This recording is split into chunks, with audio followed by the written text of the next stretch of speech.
Hi అండి, అందరూ ఎలా ఉన్నారు? దేవుడి కాడ ప్రసాదం కిందైనా లేకపోతే లంచ్ బాక్స్లో ఫాస్ట్గా స్పెషల్గా ఏదైనా చేసి పెట్టాలన్నా ఈ కొబ్బరన్నం బెస్ట్ అని చెప్పొచ్చండి. నా స్టైల్ ఎలా చేసుకోవాలో చూసేద్దాం వచ్చేయండి. ముందుగా మిక్సీ జార్లోకి 2 కొబ్బరికాయలు ఉన్నాక కట్ చేసుకుని వేసుకుని కొంచెం వాటర్ వేసుకుని ఇలా మెత్తగా ప్యూరిన్ అయితే తీసుకుని ఒక బౌల్లో క్లాత్ పెట్టుకుని ఆ క్లాత్లోకి ఇదంతా వేసేసుకుని ఒక క్లాత్ని ఇలాగా చుట్టేసుకుని ఇలాగ నొక్కితే మనకి కొబ్బరి పాలు అయితే వస్తాయండి.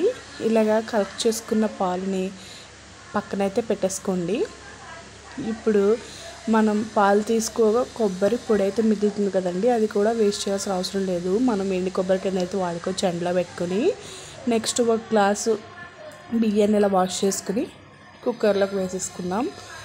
నేను ఇక్కడ ఈ గ్లాస్తో కొలత వేసుకున్నానండి. నేను 1.5 కొబ్బరి పాలకి 1 గ్లాస్ నార్మల్ వాటర్ అయితే వేసుకున్నానండి. నేను ఇక్కడ కలుపుకున్న వీడియో క్లిప్ అయింది.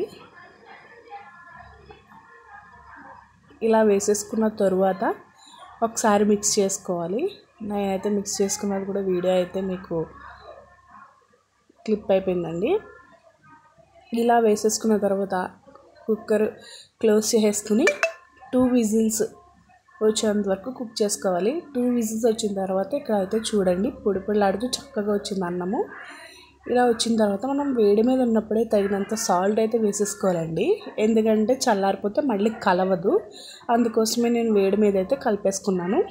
ఇలా వేసుకుని ఒకసారి మిక్స్ చేసేసుకుందాం. ఇలా మిక్స్ చేసేసుకున్న తర్వాత తాలింపు అయితే పెట్టేసుకోవాలండి. ఇలా మిక్స్ చేసేసుకుని ఇది పక్కన పెట్టేసుకుని స్టవ్ మీద కడాయి పెట్టుకుని కడాయి కింద ఫైర్ పెట్టి కడాయి కొంచెం హీట్ అయిన తర్వాత అందులో కొంచెం ఆయిల్ వేసుకుని ఆయిల్ కొంచెం హీట్ అయిన తర్వాత 2 పచ్చిమిర్చి చీలికలు అయితే వేసేసుకుందామండి. అవి కొంచెం ఫ్రై అయిన తర్వాత గుప్పెడు జీడిపప్పు కూడా వేసుకుని కొంచెం కలర్ మారేంత వరకు ఫ్రై చేసేసుకోండి. ఇప్పుడు ఇందులోకి తాలింపు దినుసులు అయితే వేసేసుకుందాము. ఆవాలు, జీలకర్ర, పచ్చిశనగపప్పు వేసేసుకొని మీకు నచ్చితే దంచుకుని మిరియాలు కూడా వేసుకోవచ్చు అండి, తినేవారు ఎవరైనా ఇష్టంగా ఉంటే. అలాగే ఇంగువను కూడా వేసుకోవచ్చు. నేనైతే ఇక్కడ 2 కూడా వేయలేదు, ఇష్టమైన వారు వేసుకోవచ్చు అండి.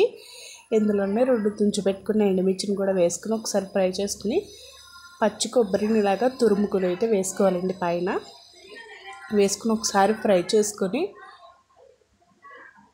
Stove off చేసుకోవడమేనండి. ఇప్పుడు ఈ తాలింపుని రైస్లోకి ట్రాన్స్ఫర్ చేసుకుని ఒకసారి మిక్స్ చేసుకుని మనం బౌల్లోకి సర్వ్ చేసుకుంటే ఎంతో టేస్టీగా ఎంతో సింపుల్గా అయిపోయే కొబ్బరి అన్నం అయితే రెడీ అయిపోయిందండి. చాలా అంటే చాలా రుచిగా అయితే ఉంటుంది. ఒకసారి ట్రై చేయండి. పైన మళ్ళీ కొత్తిమీర వేసుకుంటే చాలా బాగుంటుందండి. ఒకసారి ట్రై చేసి మీకు ఎలా వచ్చిందో నాకైతే కామెంట్ చేయడం అయితే అస్సలు మర్చిపోద్దండి. అలాగే మన ఛానల్ సపోర్ట్ చేసి సబ్స్క్రైబ్ చేసుకోండి. నెక్స్ట్ వీడియోలో కలుద్దాం. Bye bye.